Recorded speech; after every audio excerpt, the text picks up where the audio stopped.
வணக்கம் நண்பர்களே.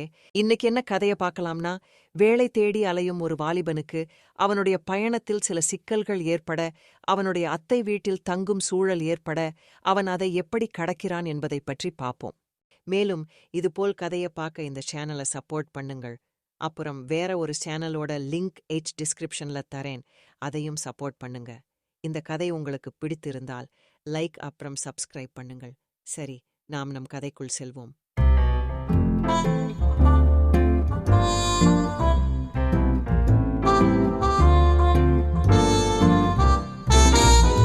நான் கவி. 24 வயது ஆகுது. என் வீட்டிற்கு நான் ஒரே மகன். நான் கல்லூரி படிப்பு முடிச்சு வேலைக்கு என் மாமா வீட்டில தங்கினேன். அவர் வீட்டில தங்கி 4 மணி நேரம் 2-3 பஸ் அப்புறம் ட்ரெயின் புடிச்சு பயணித்து இன்டர்வியூக்காக தினமும் போயிட்டு வருவேன். எனக்கு அது கடினமாக இருந்தது. அப்படியே தொடர்ந்து 7 நாட்கள் போக வேண்டிய சூழ்நிலை ஏற்பட்டது. நான் அதிகமா வெளிய தங்க பிடிக்காது. அதனால ரூம் எடுக்கல. என் மாமாவின் மனைவி லதா அத்தை நான் செல்லும் ஊரில்தான் தங்கி வேலை செய்கிறாள். அவள் சனி ஞாயிறு மட்டும்தான் ஊருக்கு வருவாள். நான் முதல் 2 நாள் கஷ்டப்பட்டு போக, மாமா என்னிடம் நீ அத்தை தங்கியிருக்கிற ரூம்லேயே தங்கு என்றார். நான் வேண்டாம் என்றேன். 3வது நாளில் முக்கியமான ஒரு இன்டர்வியூ இருந்தது. நான் 2 நாள் பயணித்த களைப்பில் நீண்ட நேரம் தூங்கிவிட்டேன்.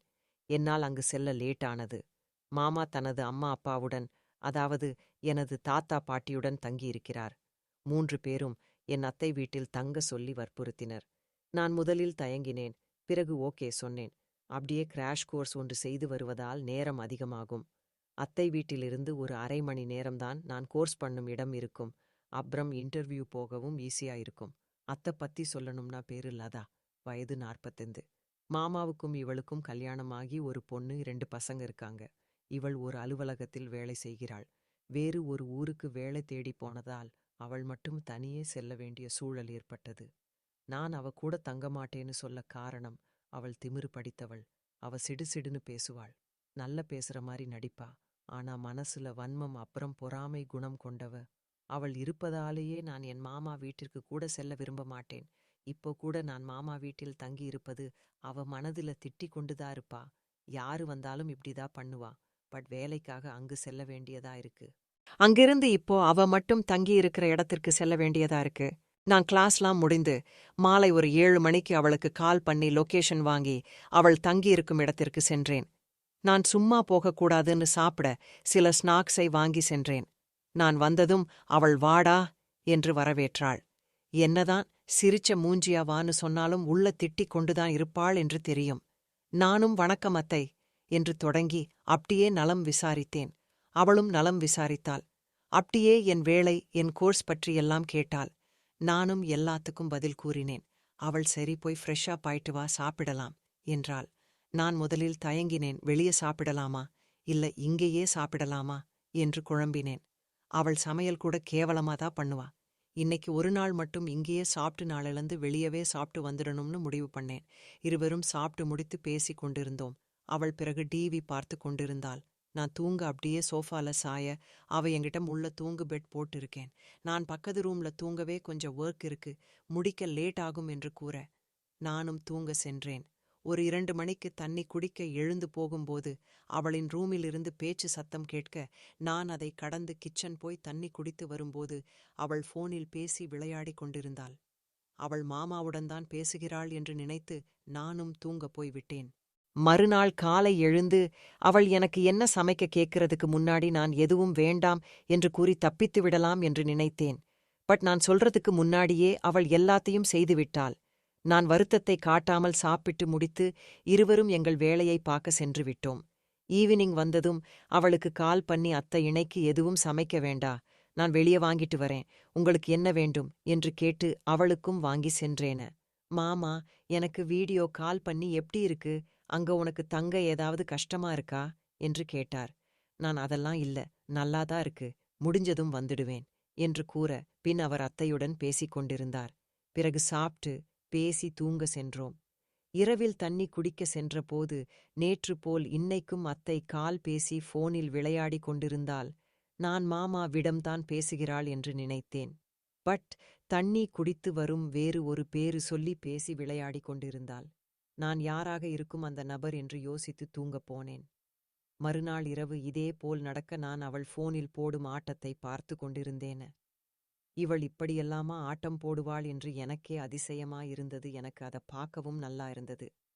நான் இல்லாதபோது இவள் என்ன செய்கிறாள் என்று பார்க்க ஒரு திட்டம் போட்டேன். வீட்டில் மொத்தம் 3 சாவி, அதை ஒன்று நான் எடுத்துக்கொண்டேன். பட் அவளுக்கு அது தெரியாது. நான் அத்தையிடம் இன்னைக்கு வரதுக்கு லேட் ஆகும், விடியற்காலை 4-5 மணி கூட ஆகலாம் என்று சொன்னேன். அவள் ஏன் என்று கேட்க கொஞ்சம் வேலை இருக்கு வெளியே, அதான் என்று கூறினேன். பட் உண்மையில் எதுவும் இல்லை. நான் கிளாஸ் முடிந்து படத்துக்கு போக முடிவு பண்ணேன். ஏனென்றால் டைம் கடக்கதான். பின் ஒரு 9 மணிக்கு அத்தையிடம் இருந்து ஒரு கால் வர, என்னப்பா எங்க இருக்க, வர லேட் ஆகுமா? நான், ஆமா அத்தை, நீங்க சாப்பிட்டு தூங்குங்க என்று கூறினேன். யாரோ வர போறாங்க, அதான் எனக்கு கால் பண்ணி கேட்கிற என்று எண்ணி நான் வீட்டின் தெருவில் மறைந்து நின்று கொண்டிருக்க, அப்போது ஒரு ஆண் பெண் கடந்து போனார்கள். அவர்கள் அத்தை வீட்டில்தான் செல்கிறார்கள். அவர்கள் என்ன பேசுகிறார்கள் என்று கேட்க, எனது இன்னொரு போனை வீட்டில் வைத்துவிட்டு வந்தேன். அதில் கால் வந்தால் ஒரு ரிங்ல தானாவே கால் அட்டன் ஆகும். நான் அந்த நம்பருக்கு கால் பண்ணேன். கால் அட்டன் ஆச்சு. மூவரும் எதையோ பேசிக் கொண்டிருந்தார்கள். அந்த 2 பேர் கணவன் மனைவி அல்ல, அத்தையுடன் வேலை செய்யும் ஆட்கள். மூவரும் பேசி முடித்து சாப்பிட சென்றது போலிருந்தது. சாப்பாடு, தட்டு சத்தம் எல்லாம் கேட்டது. அப்போது மணி 10 இருக்கும். திடீர்னு சத்தம் எதுவும் கேட்கல. நான் கால் கட் பண்ணி அகைன் கால் பண்ணேன். சத்தம் கேட்காததால் அவர்கள் வேறு ஒரு ரூமுக்குள் சென்றிருப்பார்கள் என்று நினைத்தேன். சிரிப்பு சத்தம் மட்டும் லைட்டா கேட்க, இப்போது செல்லலாம் என்று முடிவு பண்ணி நான் மெல்லமாக உள்ளே சென்றேன். அங்கு சென்று பார்த்தால் 3 பேரும் விளையாடி சிரித்து ஆட்டம் போட்டுக் கொண்டிருந்தார்கள். அதை நான் பார்த்து கொண்டிருந்தேன். அதிலும் என் அத்தை போடும் ஆட்டம்தான் அதிகமா இருந்துச்சு. என்னதான் அவளுக்கு பொறாமை வன்ம குணம் இருந்தாலும் இதில் அவள் தாராளம் படைத்தவளாக இருக்கிறாள் என்று நினைக்கும்போது எனக்கு சிரிப்புதான் வந்துச்சு. 3 பேரும் மாறி மாறி ஆட்டம் போட்டு அட்டகாசம் பண்ணி கொண்டிருக்க, அவர்களின் ஆட்டம் முடிவடைய நான் எதுவும் தெரியாதது போல் தூங்க சென்றேன். மறுநாள் காலை இருவரும் சாப்பிடும்போது அத்தை என்னிடம், எப்படா வந்த, உள்ள எப்படி வந்த என்று கேட்டாள். நான், ஒரு 12-1 மணிக்கு வந்தேன், உங்களுக்கு கால் பண்ணலாம்னு கால் பண்ணேன். பட் ஃபோன் ஸ்விட்ச் ஆஃப்னு வந்தது. சரின்னு நான் கதவை தட்ட கதவு ஓப்பன்ல இருந்துச்சு. நானும் உள்ள வந்துட்டேன். உங்க டிஸ்டர்ப் பண்ண கூடாதுன்னு நான் தூங்க சென்றேன். ஏன் அந்த எதனா ப்ராப்ளமா என்று கேட்டேன். அவள் திருதிருன்னு முழித்துக் கொண்டு, சும்மாதாப்பா கேட்டேன் என்று சமாளித்தாள். நான், என்னத்த, நேத்து தூங்கலையா, கண்ணுலா ரெட்டா இருக்கு? அவள், அதுவா, ஆமாப்பா, ஒரு ஒர்க் இருந்துச்சு, அத முடிக்க லேட் ஆச்சு, அதா தூங்க முடியல என்று சமாளித்தாள். இரவு வந்தது, சாப்பிட்டு தூங்க சென்றேன். பட் தூங்கல அத்த வந்து ரூமில் பார்த்தால் நான் தூங்குவது போல் நடித்தேன். வெளியில் சென்று யாருடனோ பேசிக் கொண்டிருந்தாள். எங்கேயோ போகப் போறா, அதான் ரெடி ஆகிறா என்று முடிவு பண்ணேன். அவள் கொஞ்ச நேரம் உள்ளே செல்லும்போது நான் அவள் பர்ஸ்ல இன்னொரு போன லைவ் லொகேஷன் ஆன் பண்ணி அதுல போட்டேன். அவள் பூட்டிவிட்டு வெளியே செல்லத் தொடங்க நான் பின்தொடர்ந்து சென்றேன். என்கிட்ட வண்டி எதுவும் இல்லாததால் கால் டாக்ஸி புக் பண்ணி சென்றேன். அதுவர கொஞ்சம் லேட் ஆச்சு, இருந்தும் சென்று விட்டேன். அது பார்ட்டி நடக்கும் இடம் போல, ஜோடி மட்டும் அலவுட். அவள் வீட்டுக்குதான் எப்படியும் வருவா என்று நானும் வீட்டுக்கு சென்றேன். அவள் வர வரைக்கும் போன்ல பாட்டு கேட்டு கொண்டிருந்தேன். அவள் வந்ததும் ஒரே சத்தமாயிருந்தது. அவள் கால் பேசி சண்டை போட்டுக் கொண்டிருந்தாள். பின் 3 பேர் வந்தார்கள். அவளை சமாதானப்படுத்தினார்கள். அவர்கள் வரும்போது சாப்பாடு பொருள் வாங்கி வர 4 பேரும் சாப்பிட்டு, பின் நேற்று போல் இன்னைக்கும் ஒரே சத்தமாக சிரித்து பேசி விளையாடி ஆட்டம் போட்டுக் கொண்டிருந்தார்கள். அதை நான் பார்த்து கொண்டிருந்தேன். காலை அவளிடம், நான் என்ன அத்தை இன்னைக்கும் வேலையா, தூங்கவே இல்ல போல என்று கிண்டல் அடிக்க, அவள், ஆமாப்பா, இன்னைக்கு ரெஸ்ட் எடுக்க நான் லீவு போட்டுவிட்டேன் என்றாள். நான், உங்களுக்கு டயர்டா இருக்குனா சொல்லுங்க, நான் எதனா உதவி பண்றேன் என்று கூற, அவள், வேண்டாம்பா, நீ கேட்டதே எனக்கு சந்தோஷம் என்று கூற, அவள் சமைக்க செல்ல, அவள் சமையலிலிருந்து தப்பிக்க அவளை புடித்து சோஃபாவில் உட்கார வைத்து, அத்தை நான் சமைக்கிற இன்னைக்கு, உங்களுக்குத்தான் டயர்ட்னு சொல்றீங்களே, சோ நான் பாத்துக்கிறேன் அப்படின்னு சொல்லி சமைக்க ஆரம்பிச்சேன். அவளும் சாப்பிட்டு சூப்பரா இருக்குடா என்று கூறினாள். நானும் நன்றி கூறினேன். மதியம்க்கும் சாப்பாடு செய்து வைத்துவிட்டேன். எனக்கு அவள் ஒரு மெசேஜ் அனுப்பினால், மதிய சாப்பாடு கூட செம்மையா இருக்கு என்று கூறி பக்கத்துல 4 எமோஜி போட்டு அனுப்பினாள். நானும் பதிலுக்கு ரொம்ப நன்றி என்று கூறி 4-5 எமோஜி போட்டு அனுப்பினேன்.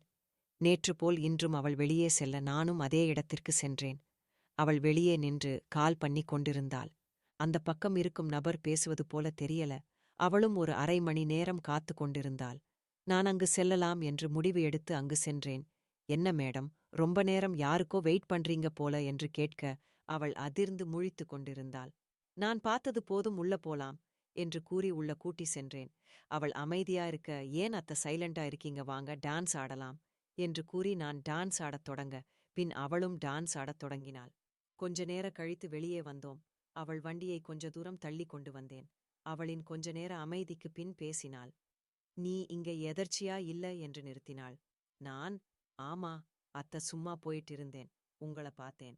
நீங்க டென்ஷன்ல இருக்கிறது போல இருந்தது. அதான் நான் என்னன்னு கேட்க வந்தே என்று பொய் கூறினேன்.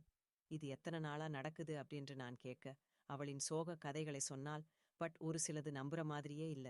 நானும் கேட்டு கொண்டு வந்தேன். பிறகு அவள் என் மாமாவை பிடிக்காமல் தான் கல்யாணம் பண்ணிக்க, பின் அவருடன் வாழா பிடித்து போனது என்று கூறினாள். இப்போ புரியுது நீங்க ஏன் தனித்தனியா இருக்கீங்கன்னு என்று சொன்னேன். அவளிடம், நான் இங்க உங்க வீட்டுக்கு வந்தது டிஸ்டர்பா இருக்குல்ல, நான் வந்தது உங்களுக்கு பிடிக்கல என்று தெரியும் என்று கூறி எல்லா உண்மையும் போட்டு உடைத்தேன். அவளின் மனதில் என்ன திட்டுவது, அவள் போடும் ஆட்டம் விளையாட்டு என்று எல்லாத்தையும் கூறினேன். அத்த, உங்களுக்கு எப்படி என்ன பிடிக்காதே, அதேபோல் எனக்கும் உங்களை கண்டால் சுத்தமா பிடிக்காது என்று வெளிப்படையாகவே கூறினேன். நான் சொன்னதை கேட்டு உறைந்து நின்றாள். பின் இருவரும் வீட்டிற்கு வந்தோம். அவளின் அறைக்கு செல்ல எனக்கு தூக்கம் வராததால் நான் டிவியில் படம் பார்த்து கொண்டிருந்தேன். அவள் எங்க அருகில் வந்து அழத் தொடங்க, அவள் நடிக்கிறாள் என்று நல்லா தெரிய நான், அதான் எல்லா சொல்லியாச்சே, இதையும் சொல்லலாம் என்று அத்த, போதும் உங்க நடிப்பை நிறுத்துங்க. நீங்க பொய்யா அழறீங்கன்னு நல்லாவே தெரியுது. நான் எதையும் யார்கிட்டயும் சொல்ல மாட்டேன். நீங்க போகலாம் என்று கூறினேன். உடனே அவளோட அழுக நிற்க, என்னம்மா நடிக்கிறார் என்று நினைத்து எனக்கு சிரிப்புதான் வந்தது. நான் அவளை நிறுத்தி, அத்த, உங்களுக்கு இப்போ என் மேல கோபம் வன்மம்ல இருக்கும்னு தெரியும். அத மனசுல வச்சிக்காம தைரியமா சொல்லுங்க, பரவால என்று கூறினேன். அவள் எதுவும் கூறாமல் என் பக்கத்துல உட்கார்ந்து என்னுடன் டிவி பார்க்க, நான், என்ன அத்த, நான் தான் பரவால மனசுல பட்டத சொல்லுங்கன்னு சொன்னேன்ல, நீங்க ஏன் இப்படி யோசிக்கிறீங்க என்று கூற, அவள் ஓங்கி ஒரு அறை விட்டாள். ஒன்னு மட்டும் போதுமா என்று நான் கேட்க, என்ன ஏன் வெறுக்கிற என்று கேட்டாள். உங்க கேள்வியிலே பதில் இருக்கு. இங்க இருக்கும்போது விடுங்க. நீங்க என்னைக்காவது நான் உங்க வீட்டுக்கு, அதாவது என் மாமா வீட்டுக்கு வரும்போது நீங்க சந்தோஷப்பட்டு இருக்கீங்களா, இல்ல என்கிட்ட நல்ல விதமாதான் பேசியிருக்கீங்களா சொல்லுங்க என்று கேட்க அவள் அமைதி காத்தாள். பின் அவள் என்னிடமிருந்து டிவி ரிமோட் வாங்கி பாட்டு சேனல் வைத்தாள். என் கையை இழுத்து டான்ஸ் ஆடினாள். நானும் அவளுடன் ஆடினேன். அப்போது யாரோ 2 பெண்கள் வந்தார்கள். அத்தையின் நண்பர்கள் போல் இருந்தது. அவள் அவர்களை அனுப்பி வைத்துவிட்டு மீண்டும் என்னுடன் டான்ஸ் ஆடிக் கொண்டிருந்தாள். நான் அவளிடம், அத்த, இப்போ நீங்க பேசுறது பண்றதுல எனக்கு நடிப்பா இல்ல உண்மையானு தெரியல. ஆனா நீங்க எப்பவும் ஹாப்பியா இருங்க. அதுவும் நீங்க விளையாடும் போது எப்படி உங்க முகத்துல சந்தோஷம் இருக்கோ, அந்த சந்தோஷத்தை எப்பவும் உங்க முகத்துல காட்டுங்க என்று கூறினேன். அவள் சிரித்தபடி, நீ கூடத்தா எப்பவும் மூஞ்சிய கோவமா வச்சி இருக்க. நீயும் வந்து என் கூட விளையாட்டுல ஜாயின் பண்ணிக்கோ. அப்படி இல்லனா உனக்கு என் கூட விளையாட பிடிக்கலையா என்று கேட்க, நான், அப்படிலாம் இல்ல அத்தை, என் மூஞ்சி கோபமா இருக்கிற மாதிரிதான் இருக்கும். ஆனா இல்ல, உங்களுக்கு என்ன இப்போ விளையாடணும் அவ்வளோதான, சரி வாங்க போய் விளையாடலாம் என்று கூறி இருவரும் விளையாடிக் கொண்டிருந்தோம்.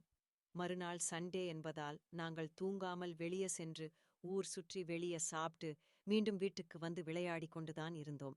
நான் அங்கு இருந்த அந்த 15 நாட்களும் சந்தோஷமாகவே கழித்தேன். 2 மாதம் கழித்து எனக்கு அதே ஊரில் வேலை கிடைக்க அவளின் வீட்டில் தங்கும் படி ஆனது. பட் போன முறை மாறி நான் வேண்டா வெறுப்பா செல்லாமல் இந்த டைம் நான் சந்தோஷமா அவளின் வீட்டிற்கு சென்றேன். அவளும் நான் வந்ததைக் கண்டு மகிழ்ந்தார். எனக்கும் அது மகிழ்ச்சியை தந்தது. இந்த கதை உங்களுக்கு பிடித்திருக்கும் என்று நம்புகிறேன். அப்படி பிடித்திருந்தால் லைக் பண்ணுங்கள். மேலும் இந்த சேனலை சப்போர்ட் செய்யுங்கள். நன்றி.